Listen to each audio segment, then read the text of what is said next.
सेवितं कपितजम्बुफलचारुभक्षणम् उमासुतं शोकविनाशकारकं नमामि विघ्नेश्वरपादपङ्कजम्।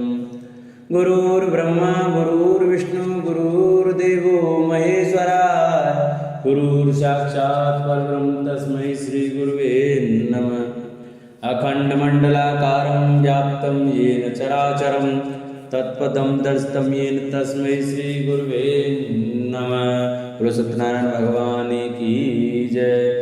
नमस्कार दोस्तों, स्वागत है आपका मेरे YouTube चैनल आर के भक्ति में। दोस्तों, मैं आज आपको पूर्णिमा के दिन सत्यनारायण भगवान की व्रत कथा सुनाऊंगा।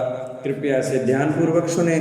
जो भक्त हमारे चैनल पर नए आए हैं वो हमारे चैनल को सब्सक्राइब करें, वीडियो को लाइक करें और कमेंट में ओम नमो भगवते वासुदेवाय लिखना न भूलें। बोलो सत्यनारायण भगवान की जय। पहला अध्याय श्री हरिनाम। व्यासी ने कहा, एक समय शौनकादिक सभी मुनिगण नैमिषारण्य में एकत्रित हुए और उन्होंने कलयुग में लोगों के हित के लिए वेदों व पुराणों के ज्ञाता श्री सूत जी से पूछा, हे सूत जी, हे वेद वेदांत के ज्ञाता, इस कलयुग में वह कौन सा व्रत तप है जिसके करने से मनवांछित फल मिलता है? हे महामुने, कृपया करके हमें कलयुग में पापों से छुटकारे तथा धन दान देने वाले कोई उपाय बताइए। हम सब ऋषि मुनि आपके श्रीमुख से वह उपाय सुनना चाहते हैं। श्री सूत जी बोले, हे मुनि श्रेष्ठो, तुम धन्य हो जिसने प्राणियों के हित के लिए ऐसा उत्तम प्रश्न किया है। एक बार ऐसा ही प्रश्न नारद जी ने भगवान कमलापति से किया था, वही मैं आपको सुनाता हूँ। एक बार नारद जी भ्रमण करते करते पृथ्वी लोक में जा पहुंचे। उनका यह भ्रमण तीनों लोकों के प्राणियों के परोपकार की भावना को लेकर था। पृथ्वी लोक में जाकर उन्होंने देखा कि वहां लोग तरह तरह के कष्ट भोग रहे हैं। वे बार बार मृत्यु को प्राप्त होते हैं और हर बार विभिन्न योनियों में जन्म लेकर अपने कर्मों पापों का फल भोगते हैं। उन सभी दुखी प्राणियों को देखकर नारद सोचने लगे कि इनका कष्ट किस प्रकार दूर हो, किस प्रकार इन्हें इन दुखों से मुक्ति मिले। यही सब सोचते सोचते वे विष्णु लोक में आ गए। वहाँ चार भुजा भगवान विष्णु शेष शैया पर विराजे हुए थे। वे शंख चक्र गदा व कमल अपने हाथों में धारण किए हुए थे। गले में वनमाला पड़ी थी। नारद जी ने मुक्त भाव से उन्हें देखा, फिर बोले, हे श्री हरि, मन और वाणी से परे है अनंत शक्तिधारी, मैं आपको प्रणाम करता हूँ। हे प्रभु, आपका न आदि है, न मध्य और न अंत है, आप इससे सर्वथा मुक्त हैं। हे सर्वात्मा के आदिकरण, मैं आपको नमस्कार करता हूँ। नारद जी की स्तुति सुनकर भगवान विष्णु ने मुस्कुराकर पूछा, हे नारद, तुम्हारे मन में अवश्य कोई ऐसी बात है जिसके कारण तुम यहाँ आए हो। तुम्हारे मन में क्या बात है, मुझे सब कुछ बताओ। भगवान के ऐसे वचन सुनकर नारद जी ने कहा, प्रभु, मृत्यु लोक के सभी प्राणी अपने पाप कर्मों के कारण बार बार विभिन्न योनियों में जन्म लेकर कष्ट भोग रहे हैं। हे भगवान, यदि आप मुझ पर कृपा रखते हैं तो इन प्राणियों के दुख दूर करने का कोई सुगम एवं छोटा उपाय बताएं। भगवान श्री कृष्ण बोले, हे नारद, तुम हमेशा सबका हित चाहते हो, तुम साधु हो प्राणियों के कल्याण के लिए। यह तुमने बड़ा ही उत्तम प्रश्न किया है। मैं तुम्हें बताता हूँ कि किस व्रत को करने से व्यक्ति मोह से छूट जाता है। हे नारद, जो व्रत मैं तुम्हें बताने जा रहा हूँ वह स्वर्ग और मृत्यु लोक दोनों में दुर्लभ है, किंतु तुम्हारे स्नेह के कारण मैं तुम्हें इस व्रत का पूरा विधि विधान बताता हूँ। हे नारद, भगवान सत्यनारायण का विधि पूर्वक व्रत करने से तत्काल ही सुख प्राप्त होता है और अंत में प्राणी मोक्ष का अधिकारी हो जाता है। श्री विष्णु भगवान के मुख से ऐसे प्रीति युक्त वचन सुनकर नारद जी ने पूछा, प्रभु, इस व्रत के करने से क्या फल प्राप्त होता है, इसकी विधि और समय क्या है तथा इसे पहले किस किस ने किया है, कृपा करके यह सभी विस्तार पूर्वक बताइए। श्री विष्णु भगवान ने कहा, हे नारद, यह व्रत दुख और सुख को दूर करने वाला है। इससे धन धान्य में वृद्धि होती है तथा सौभाग्य व संतान की प्राप्ति होती है। प्राणी को चारों दिशाओं में विजय श्री दिलाने वाले इस व्रत को व्यक्ति किसी भी दिन पूर्ण श्रद्धा व भक्ति से कर सकता है। सायंकाल धर्म में पूरी आस्था रखते हुए बंधु बांधवों सहित किसी ब्राह्मण के सहयोग से भगवान श्री सत्यनारायण जी का पूजन करना चाहिए। सवाया प्रसाद बनाना चाहिए। प्रसाद में केले का फल, घी, दूध व गेहूं का आटा लेना चाहिए।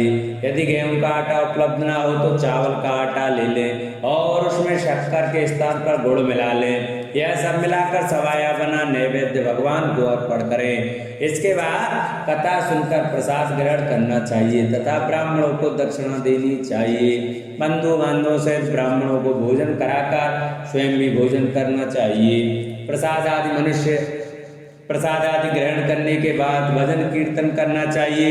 फिर भगवान सत्यनारायण का स्मरण करते हुए सभी बंधु बांधवों अपने घरों को प्रस्थान करें। इस प्रकार जो भी भगवान श्री सत्यनारायण जी का व्रत पूजन करता है इसकी सभी मनोकामनाएं अवश्य ही पूरी होती हैं। इस कलयुग में दुख एवं दरिद्रता से छुटकारा पाने का इससे कोई छोटा उपाय नहीं है। इति श्री स्कंद पुराणे रेवा खंडे सत्यनारायण व्रत कथायां प्रथमोऽध्याय। श्री हरि नमः।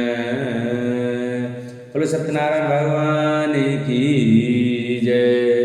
श्रीमन्नारायण नारायण नारायण लक्ष्मी नारायण नारायण नारायण। द्वितीय अध्याय। श्री हरि नमः। सूत जी बोले, हे ऋषि मुनि, पहले इस व्रत को किस किसने किया अब मैं तुम्हें इस व्रत में बताता हूँ, सुनिए। बहुत ही रमणीय स्थल काशीपुरी में एक बड़ा ही निर्धन ब्राह्मण रहता था। वह भूख प्यास से दुखी यहाँ वहाँ भटक भिक्षा मांगकर अपना पेट भरता था। इस ब्राह्मण को दुखी देखकर ब्राह्मणों से प्यार करने वाले भगवान विष्णु बड़े व्यथित हुए। फिर एक दिन वे बूढ़े ब्राह्मण का वेश धारण कर पृथ्वी पर आकर उस ब्राह्मण से बोले, हे विप्र, तुम इतने दुखी होकर इस पृथ्वी पर क्यों भटक रहे हो?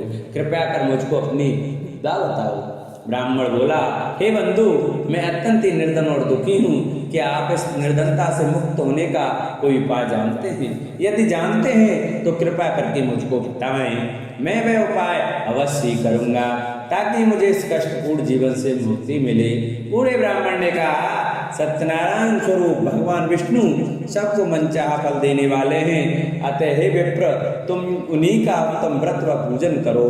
भगवान सत्यनारायण का व्रत व पूजन करने से मनुष्य के सब दुख दूर हो जाते हैं। हे भगवान, गरीब ब्राह्मण ने कहा, कृपया मुझे उस व्रत का विधि विधान बताइए। आपके अनुसार मैं उत्तम फल प्रदान करने वाले इस व्रत को अवश्य करूंगा। बूढ़े ब्राह्मण वेशधारी भगवान विष्णु ने उसे सत्यदेव भगवान के व्रत पूजन का विधान बताया और अंतर्ध्यान हो गए। निर्धन ब्राह्मण ने मन ही मन में संकल्प लिया कि वह बूढ़े ब्राह्मण द्वारा बताया गया व्रत अवश्य करेंगे। इन्हीं विचारों के कारण उसे रात भर नींद नहीं आई। दूसरे दिन वह संकल्प के साथ भिक्षाटन के लिए निकला कि आज जो कुछ भी भिक्षा में मिलेगा उससे मैं सत्यनारायण जी का व्रत पूजन करूंगा। उस दिन उसे भिक्षा में काफी द्रव्य प्राप्त हुआ। उसी से ब्राह्मण ने अपने बंधु बांधवों सहित श्री सत्यनारायण भगवान का व्रत किया। व्रत के प्रभाव और भगवान सत्यदेव की कृपा से वह संपत्तिवान हो गया। तब से उस ब्राह्मण ने प्रतिमा व्रत रखना आरंभ कर दिया और अंत में सब पापों से मुक्त मोक्ष को प्राप्त हुआ।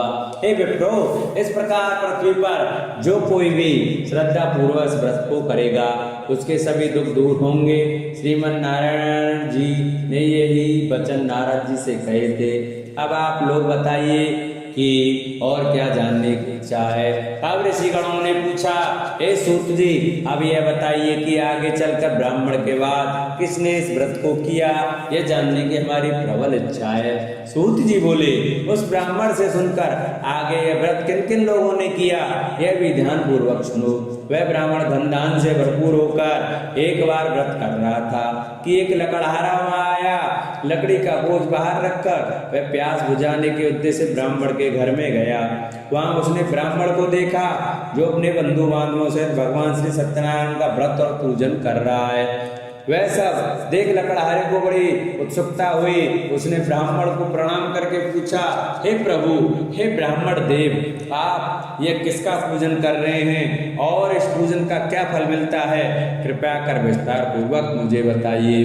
ब्राह्मण बोला, हे भाई लकड़हारे, ये हम भगवान सत्यनारायण का व्रत और पूजन कर रहे हैं। सत्यदेव भगवान का यह व्रत सभी मनोरथों को सिद्ध करने वाला और सुख फलदायी है। उन्हीं की कृपा से मेरे घर यह सब संतान और सुख वैभव है। यह जानकर लकड़हारा बहुत प्रसन्न हुआ।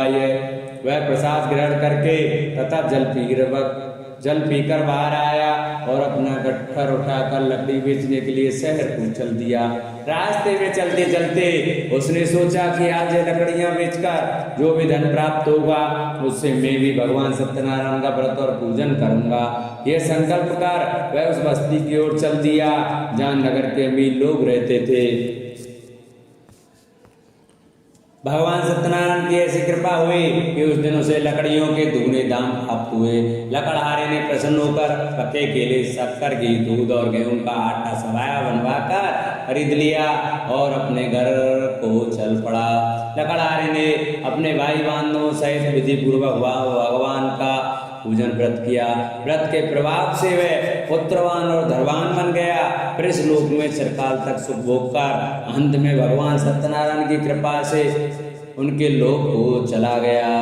श्री स्कंद पुराण रेवा खंडे श्री सत्यनारायण व्रत कथा 2य अध्याय पूर्ण हुआ। बोलो सत्यनारायण भगवान की जय। श्रीमन नारायण नारायण नारायण, लक्ष्मी नारायण नारायण नारायण।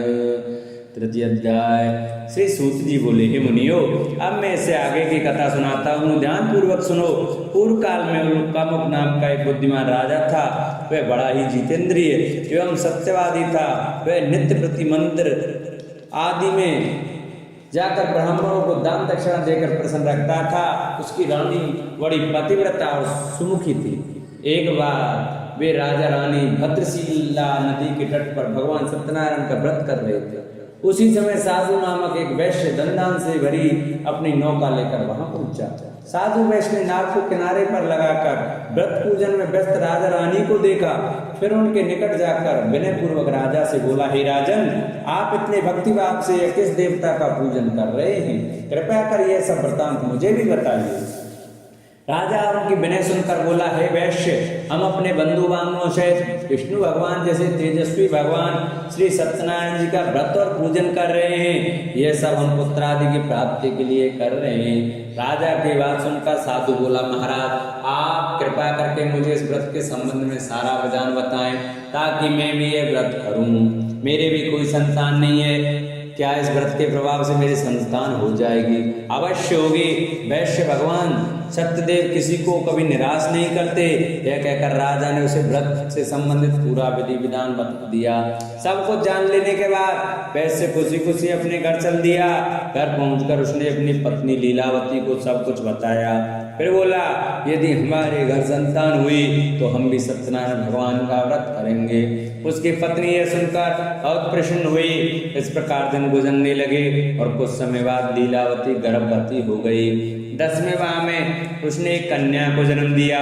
यह कन्या चंद्रकला की भांति दिनों दिन बढ़ने लगी। इस कन्या का नाम कलावती रखा गया। एक दिन लीलावती ने अपने पति से कहा, स्वामी, आपने कहा था कि जब हमारे संतान उत्पन्न हो जाएगी तब आप भगवान सत्यनारायण का व्रत व पूजन करेंगे। अब आप अपने संकल्प के अनुसार यह कार्य क्यों नहीं करते? साधु बोला, प्रिय, हम कन्या के विवाह के समय यह व्रत कर लेंगे। इसके बाद वैश्य उन्हें अपने काम से दूसरे नगर को चला गया। इधर कन्या भगवान सत्यनारायण की कृपा से तेजी से बढ़ रही थी। एक दिन वैश्य ने अपनी पुत्री को सहेलियों के साथ विचरण करते देखा तो उसे स्तुति आई कि कन्या सयानी हो गई है और अब इसका विवाह कर देना चाहिए। अतः पत्नी से विचार विमर्श करके उसने शीघ्र ही कन्या के योग्य वर तलाशने के लिए अपने दूतों को भेज दिया। वैश्य की आज्ञा पाकर दूत सर्वप्रथम सुसंपन्न कांचन नगर को चल दिए। कुछ दिनों के बाद वे वहां से एक बड़े ही गुणवान और सुंदर वैश्य पुत्र को अपने साथ ले आए। साधु वैश्य ने अपने बंधु बांधवों सहित उसे देखा और वार्तालाप करके संतुष्ट हो गया। फिर कुछ दिन के बाद उसने विधि पूर्वक अपनी कन्या का विवाह उसके साथ कर दिया। लेकिन दुर्भाग्यवश उस समय भी वह भगवान श्री सत्यनारायण जी का व्रत और पूजन करना भूल गया। परिणाम स्वरूप श्री सत्यनारायण भगवान रुष्ट हो गए। इस प्रकार कुछ समय बीत गया। अब वैश्य ने सोचा कि व्यापार के लिए चलना चाहिए। अपने कार्य के प्रति वह सदा ही सचेत रहता था, अतः अपने जमाता को लेकर वह व्यापार के लिए चल दिया।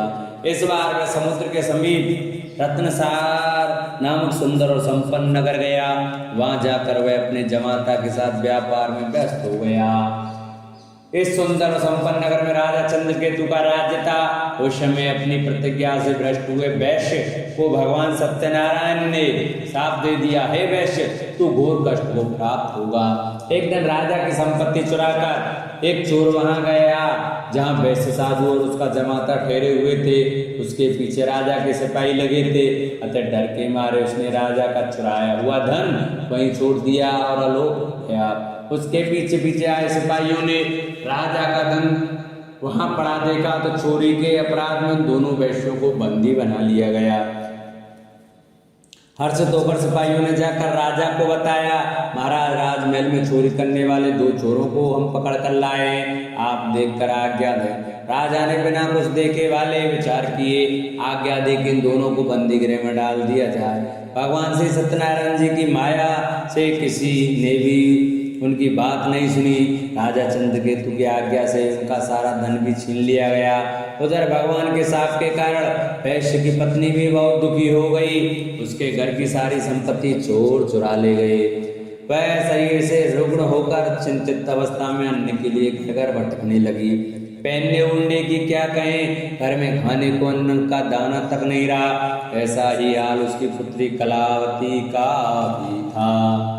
एक दिन भूखी प्यासी कलावती एक ब्राह्मण के यहाँ गई, जहाँ उसने भगवान सत्यनारायण जी का व्रत व पूजन होते देखा।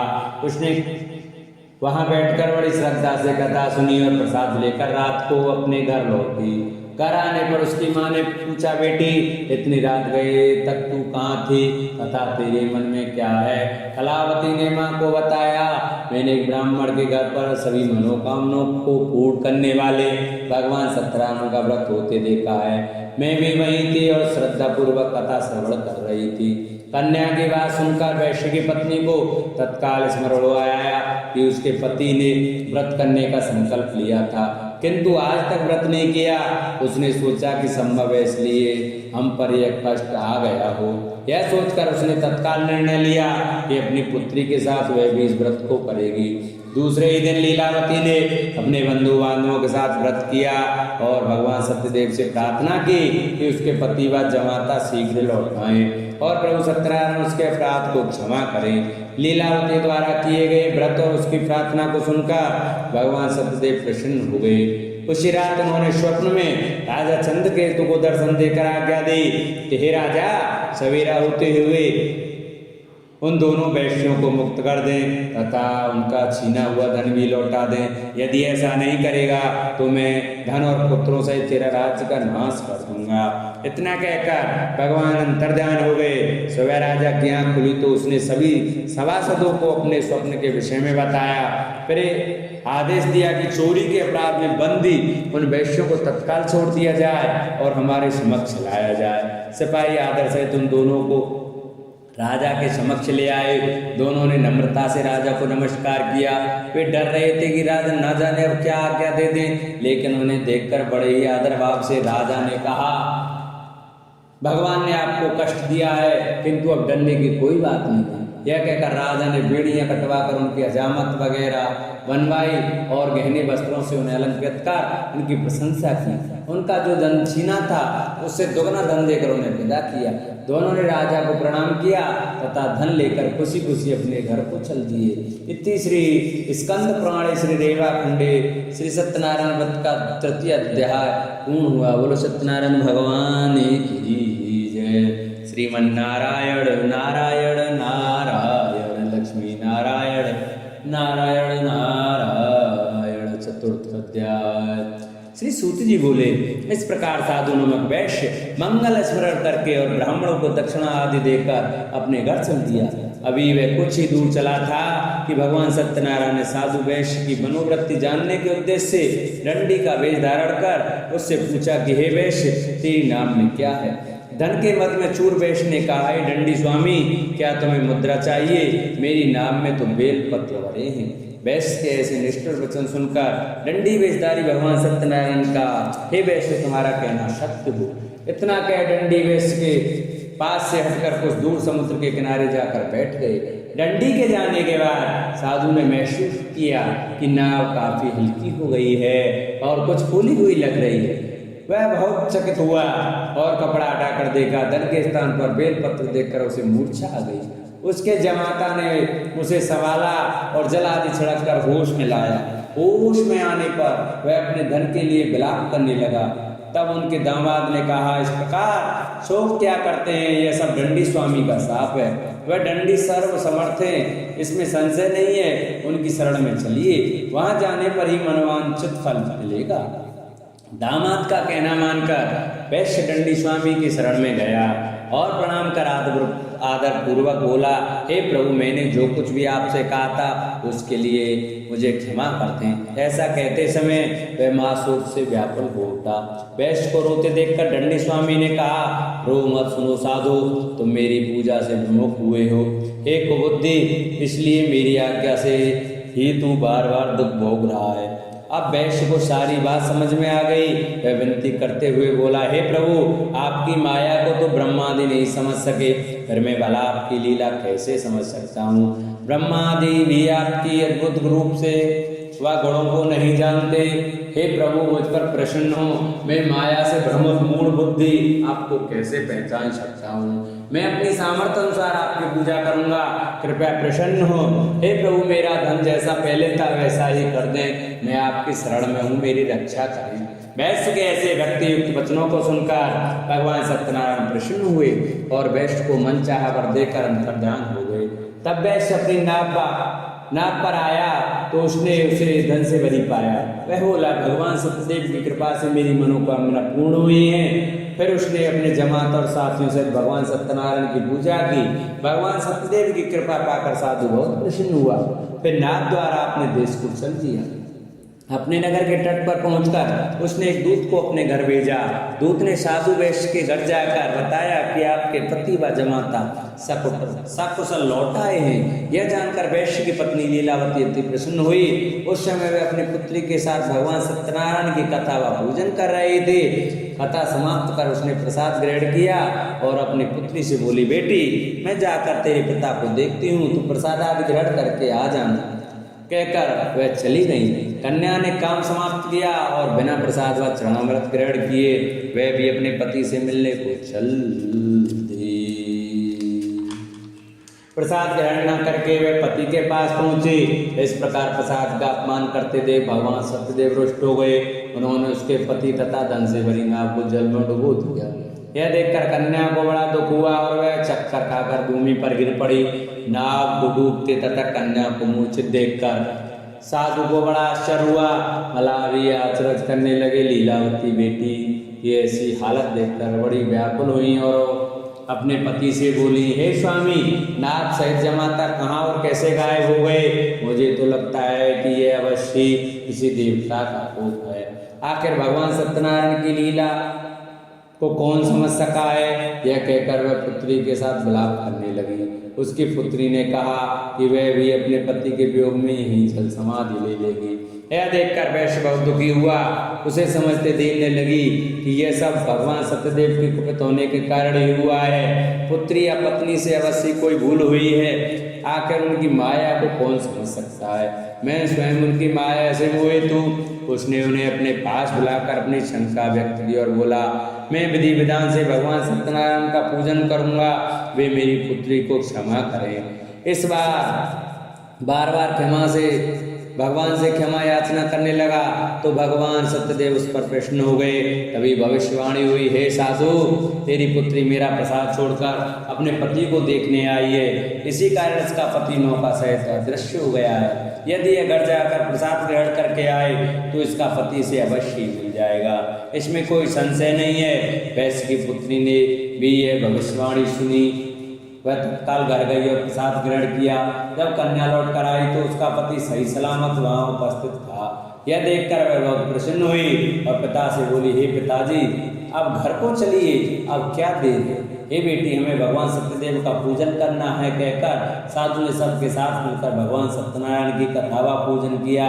फिर अपने बांधवों का जमाता सहित घर आ गया। उस दिन के बाद वे प्रत्येक पूर्णिमा संक्रांति को भगवान सत्यनारायण का पूजन करते हुए अनेक सुख भोगता हुआ अंत में भगवान सत्यनारायण के वैकुंठ लोक को चला गया, जो देवताओं के लिए भी दुर्लभ है तथा जहाँ सत्य रज तम तीनों गुण अप्रभावी रहते हैं। श्री स्कंद पुराण के रेवा खंडे की सत्यनारायण भगवान का चतुर्थ अध्याय पूर्ण हुआ। बोलो सत्यनारायण भगवान की जय। श्रीमन्नारायण नारायण नारायण, लक्ष्मी नारायण नारायण नारायण। 5वां अध्याय। श्री सूत जी ने कहा, हे मुनिगणों, सुनो, अब मैं तुम्हें इससे आगे की कथा सुनाता हूँ। तुंगज नामक एक राजा था जो अपनी प्रजा का संतान की भांति पालन करता था, किंतु भगवान सत्यनारायण का प्रसाद न लेने से उसे भी बहुत दुख उठाने पड़े। एक दिन राजा शिकार खेलने के लिए वन में गया, जहाँ उसने बहुत से जीवों का शिकार किया। वहीं एक बड़ वृक्ष के नीचे उसने कुछ ग्वालों को भगवान सत्यनारायण का पूजन करते देखा, किंतु गर्व के कारण न तो वह पूजन स्थल तक गया और न ही भगवान को प्रणाम किया। फिर भी गोप ग्वाले प्रसाद लेकर राजा के पास गए। प्रसाद को राजा के समीप रखकर वे पूजन स्थल को लौट गए। राजा ने प्रसाद की ओर देखा भी नहीं, जिसके कारण उसे बड़ा ही दुख भोगना पड़ा। उसके 100 पुत्र, धन धान्य व राज सभी कुछ नष्ट हो गए। अतः राजा वहीं पहुंचा जहाँ भगवान सत्यदेव का पूजन हो रहा था। वहां जाकर राजा ने ग्वाल बालों के संग भगवान सत्यनारायण का पूजन किया और क्षमा याचना की। इससे भगवान सत्यनारायण प्रसन्न हुए। उनकी कृपा से उसे पुत्र आदि सब कुछ पुनः प्राप्त हो गया। फिर इस जीवन में सुख भोग कर अंत में वह सत्यनारायण भगवान के लोक को चला गया। इस परम दुर्लभ सत्यनारायण व्रत को जो भी धारण करता है और इसकी फलदायी कथा को भक्ति पूर्वक सुनता है, उसे श्री सत्यनारायण की कृपा से भरपूर धन धान्य आदि प्राप्त होते हैं, दर्द धन पाते हैं, बंदी बंधनों से मुक्त हो जाते हैं, भयग्रस्त को भय मिट जाता है। यह निसंदेह सत्य है। इस कथा व व्रत के प्रभाव से व्यक्ति जीवन भर शुभ भोग कर अंत में सतलोक को पाता है। हे विप्रो, यह मैंने सत्यनारायण व्रत की कथा कही। इसके प्रभाव से व्यक्ति सब बंधनों से मुक्त हो जाता है। यह व्रत पूजन कलयुग में विशेष फलदायी है। भगवान सत्यनारायण अलग अलग समय में अलग अलग रूप धारण करके अपने भक्तों को सुख पहुंचाते हैं। कोई उन्हें काल कहता है, कोई ईश्वर कहता है, कोई सत्यदेव तो कोई सत्यनारायण। अनेक रूप धारण कर भी वे मन चाहा फल देने वाले हैं। कलयुग में सत्यव्रत रूपी सनातन सत्यनारायण ही होंगे। सभी को मन चाहा फल देने के लिए भगवान विष्णु ने सत्यनारायण का रूप धर लिया है। हे मुनिगण, जो इस कथा का नित्य पाठ करेंगे अथवा सुनेंगे, श्री सत्यनारायण की कृपा से उनके समस्त पाप नष्ट हो जाएंगे। सूत जी बोले, हे मुनीश्वरों, जिन्होंने सत्यनारायण का व्रत पहले किया था उनके अगले जन्म की कथा सुनाता हूँ, सुनो। महान बुद्धिमान सतानंद ब्राह्मण सुदामा हुआ और कृष्ण की आराधना कर मोक्ष को प्राप्त हुआ। लकड़ी बेचने वाला लकड़हारा भील गुहराज बना और श्री राम जी की सेवा कर मोक्ष का अधिकारी हुआ। राजा उल्कामुख महाराज दशरथ हुए और श्री रंगनाथ की पूजा कर वैकुंठवासी हुए। साधु नामक वैश्य सत्य व्रतधारी मोरध्वज राजा बना। वह आधा शरीर आरे से छीन कर दान देने के कारण मोक्ष को प्राप्त हुआ। राजा तुंगध्वज स्वयं मनु हुए। वे सभी को वैष्णव पथ पर लगा भागवत बना वैकुंठ हो गए। श्री स्कंद पुराण रेवा खंडे श्री सत्यनारायण भगवान का 5वां अध्याय पूर्वा। बोलो सत्यनारायण भगवान की जय। बोलो श्रीमन्नारायण नारायण नारायण, लक्ष्मी नारायण नारायण नारायण। बोलो सत्यनारायण भगवान की जय। सत्यनारायण भगवान की आरती। जय लक्ष्मी रमणा स्वामी, जय लक्ष्मी रमणा। सत्यनारायण स्वामी, सत्यनारायण स्वामी, जनपातक हरणा। ओम जय लक्ष्मी रमणा। रत्न जड़ित सिंहासन अद्भुत छविराजे, स्वामी अद्भुत छविराजे। नारद करत निराजन, नारद करत निराजन, घंटा ध्वनि बाजे। ओम जय लक्ष्मी रमणा। प्रकट भये कल कारण, तुझको दर्श दियो स्वामी तुझको दर्श दियो। बूढ़ो ब्राह्मण बनकर, बूढ़ो ब्राह्मण बनकर कंचन महल कियो। ओम जय लक्ष्मी रमणा। दुर्लभ मील कठारो, जिन पर कृपा करी स्वामी जिन पर कृपा करी।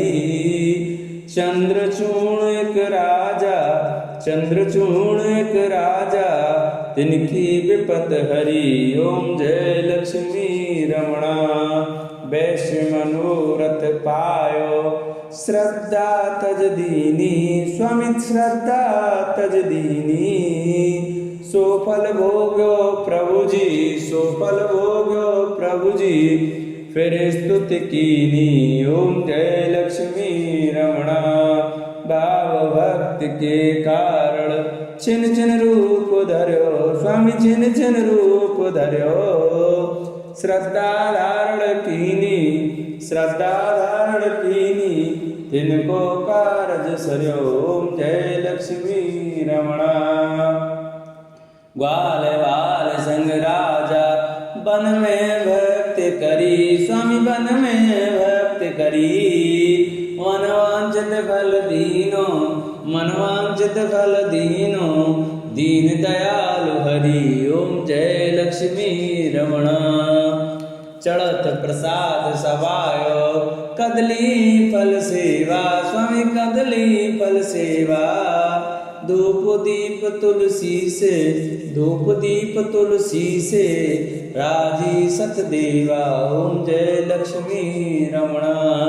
सत्यनारायण जी की आरती जो कोई नर गावे स्वामी प्रेम सहित गावे। रिद्धि सिद्धि सुख संपत्ति, रिद्धि सिद्धि सुख संपत्ति, सहज रूप पावे। ओम जय लक्ष्मी रमणा।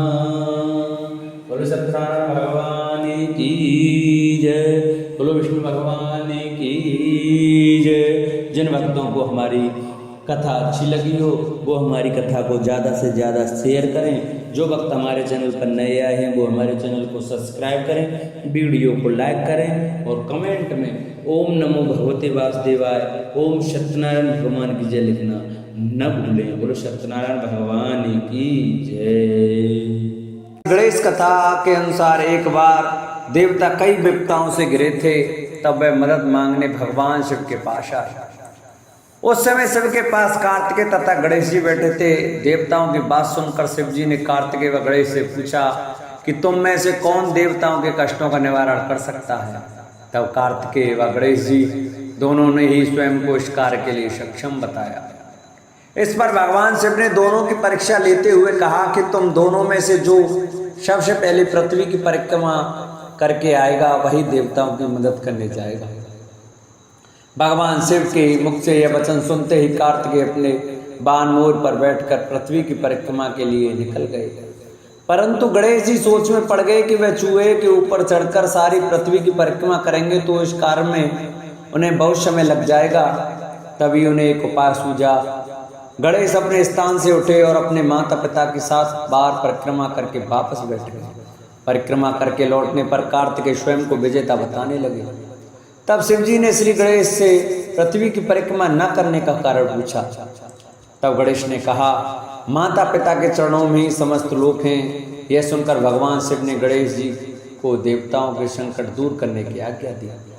इस प्रकार भगवान शिव ने गणेश जी को आशीर्वाद दिया कि चतुर्थी के दिन जो तुम्हारा पूजन करेगा और रात्रि में चंद्रमा को अर्घ देगा उसके तीनों ताप यानी दैहिक ताप, देविक ताप तथा भौतिक ताप दूर होंगे। इस व्रत को करने से व्रतधारी के सभी तरह के दुख दूर होंगे और उसे जीवन के भौतिक सुखों की प्राप्ति होगी। चारों तरफ से मनुष्य की सुख समृद्धि बढ़ेगी, पुत्र पौत्र आदि धन ऐश्वर्य की कमी नहीं रहेगी। एक समय की बात है, राजा हरिश्चंद्र के राज्य में एक कुमार था। वह मिट्टी के बर्तन बनाता लेकिन वे कच्चे रह जाते थे। एक पुजारी की सलाह पर उसने इस समस्या को दूर करने के लिए एक छोटे बालक को मिट्टी के बर्तनों के साथ आवा में डाल दिया। उस दिन संकष्टी चतुर्थी का दिन था। उस बच्चे की माँ अपने बेटे के लिए परेशान थी। उसने गणेश जी से बेटे की कुशलता की प्रार्थना की। दूसरे दिन जब कुमार ने सुबह उठकर देखा तो आमा में उसके बर्तन तो पक गए थे, लेकिन बच्चे का बाल बांका भी नहीं हुआ था। वह डर गया और राजा के दरबार में जाकर सारी घटना बताई। इसके बाद राजा ने उस बच्चे और उसकी माँ को बुलवाया तो माँ ने सभी तरह के विघ्न को दूर करने वाली संकष्टी चतुर्थी का वर्णन किया। इस घटना के बाद से महिलाएं संतान और परिवार के सौभाग्य के लिए संकट का व्रत करने लगी। एक समय की बात है कि विष्णु भगवान का विवाह लक्ष्मी जी के साथ निश्चित हो गया। विवाह की तैयारी होने लगी। सभी देवताओं को निमंत्रण भेजे गए, परंतु गणेश जी को निमंत्रण नहीं दिया। कारण जो भी रहा हो, अब भगवान विष्णु की बारात जाने का समय आ गया। सभी देवता अपनी पत्नियों के साथ विवाह समारोह में आए। उन सब ने देखा कि गणेश जी कहीं दिखाई नहीं दे रहे हैं। तब वे आपस में चर्चा करने लगे कि क्या गणेश जी को नहीं नौता या स्वयं गणेश जी ही नहीं आए हैं। सभी को इस बात पर आश्चर्य होने लगा। तभी सबने विचार किया कि विष्णु भगवान से ही इसका कारण पूछा जाए। विष्णु भगवान से पूछने पर उन्होंने कहा कि हमने गणेश जी के पिता भोलेनाथ महादेव को नौता भेजा है। यदि गणेश जी अपने पिता के साथ आना चाहते तो आ जाते, अलग से नौता देने की कोई आवश्यकता नहीं थी। दूसरी बात यह है कि उनको 1.25 मन मूंग, 1.25 मन चावल, 1.25 मन घी और 1.25 मन लड्डू का भोजन दिन भर में चाहिए। यदि गणेश जी नहीं आएंगे तो कोई बात नहीं, दूसरे के घर जाकर इतना सारा खाना पीना अच्छा भी नहीं लगता। इतनी वार्ता कर ही रहे थे कि किसी एक ने सुझाव दिया, यदि गणेश जी आ भी जाएं तो उनको द्वारपाल बनाकर बैठा देंगे कि आप घर की याद रखना। आप तो चूहे पर बैठकर धीरे धीरे चलोगे तो बारात से बहुत पीछे रह जाओगे। यह सुझाव भी सबको पसंद आ गया, तो विष्णु भगवान ने भी अपनी सहमति दे दी। होना क्या था कि इतने में गणेश जी वहां पहुंचे और उन्हें समझा बुझाकर घर की रखवाली करने बैठा दिया। बारात चल दी, तब नारद जी ने देखा कि गणेश जी तो दरवाजे पर ही बैठे हुए हैं। तो वे गणेश जी के पास गए और रुकने का कारण पूछा। गणेश जी कहने लगे कि विष्णु भगवान ने मेरा बहुत अपमान किया है। नारद जी ने कहा कि आप अपनी मूषक सेना को आगे भेज दें तो वह रास्ता खोद देगी, जिससे उनके बाण धरती में धंस जाएंगे। तब आपको सम्मान पूर्वक बुलाना पड़ेगा।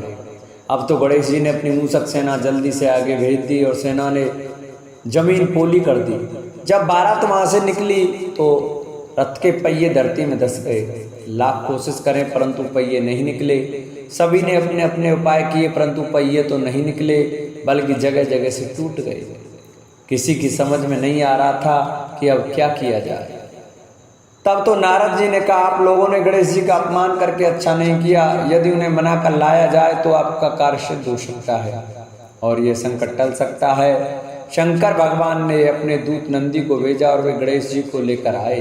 गणेश जी का आदर सम्मान के साथ पूजन किया। तब कहीं रथ के पहिए निकले।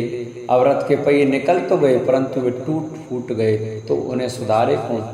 पास के खेत में खाती काम कर रहा था, उसे बुलाया गया।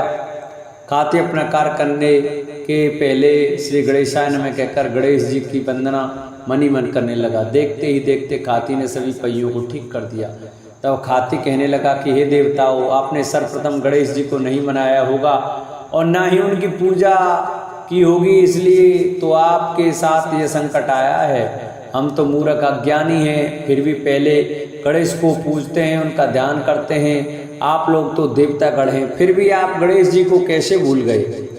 अब आप लोग भगवान श्री गणेश जी की जय बोलकर जाएं तो आपके सब काम बन जाएंगे और कोई संकट भी नहीं आएगा। ऐसा कहते हुए बारात वहां से चल दी और विष्णु भगवान का लक्ष्मी जी के साथ विवाह संपन्न करा के सभी सकुशल घर लौट आए। हे गणेश जी महाराज, आपने विष्णु को जो कार्य सवार्यो ऐसा कार्य सबको सिद्ध कर दो। बोलो गजानन भगवान की जय। कथा के अनुसार एक बार भगवान शिव तथा माता पार्वती नदी के किनारे बैठे थे। वह माता पार्वती ने भगवान शिव से समय व्यतीत करने के लिए चौपड़ खेलने को कहा। शिव चौपड़ खेलने के लिए तैयार हो गए, परंतु इस खेल में हार जीत का फैसला कौन करेगा, यह प्रश्न उनकी समझ मैं उठा तो वह भगवान शिव ने कुछ दिन के एकत्रित कर उसका एक पुतला बनाकर उसकी प्राण प्रतिष्ठा कर दी और पुतले से कहा, बेटा हम चौपड़ खेलना चाहते हैं परंतु हमारी हार जीत का फैसला करने वाला कोई नहीं है, इसलिए तुम बताना कि हम दोनों में से कौन हारा और कौन जीता। उसके बाद भगवान शिव और माता पार्वती का चौपड़ खेल शुरू हो गया। यह खेल 3 बार खेला गया और संयोग से तीनों बार माता पार्वती ही जीत गई। खेल समाप्त होने के बाद बालक से हार जीत का फैसला करने के लिए कहा गया तो उस बालक ने महादेव जी को विजयी बताया। यह सुनकर माता पार्वती क्रोधित हो गई और क्रोध में उन्होंने बालक को लंगड़ा होने, कीचड़ में पड़े रहने का शाप दे दिया। बालक ने माता पार्वती से माफी मांगी और कहा कि यह मुझसे अज्ञानतावश ऐसा हुआ है, मैंने किसी द्वेष भाव से ऐसा नहीं किया। बालक द्वारा क्षमा मांगने पर माता ने कहा, यहाँ गणेश पूजन के लिए नाग कन्या आएंगी, उनके कहे अनुसार तुम गणेश व्रत करो, ऐसा करने से तुम मुझे प्राप्त करोगे। यह कहकर माता पार्वती शिव के साथ कैलाश पर्वत पर चली गई। 1 वर्ष के बाद उस स्थान पर नाग कन्याएं आईं। तब नाग कन्याओं से श्री गणेश के व्रत की विधि मालूम करने पर उस बालक ने 21 दिन लगातार गणेश जी का व्रत किया। उसकी श्रद्धा से गणेश जी प्रसन्न हुए। उन्होंने बालक को मनवांछित फल मांगने के लिए कहा। उस बालक ने कहा, हे विनायक, मुझ में इतनी शक्ति दीजिए कि मैं अपने पैरों से चलकर अपने माता पिता के साथ कैलाश पर्वत पर पहुंच सकूं और वे यह देख प्रसन्न हो।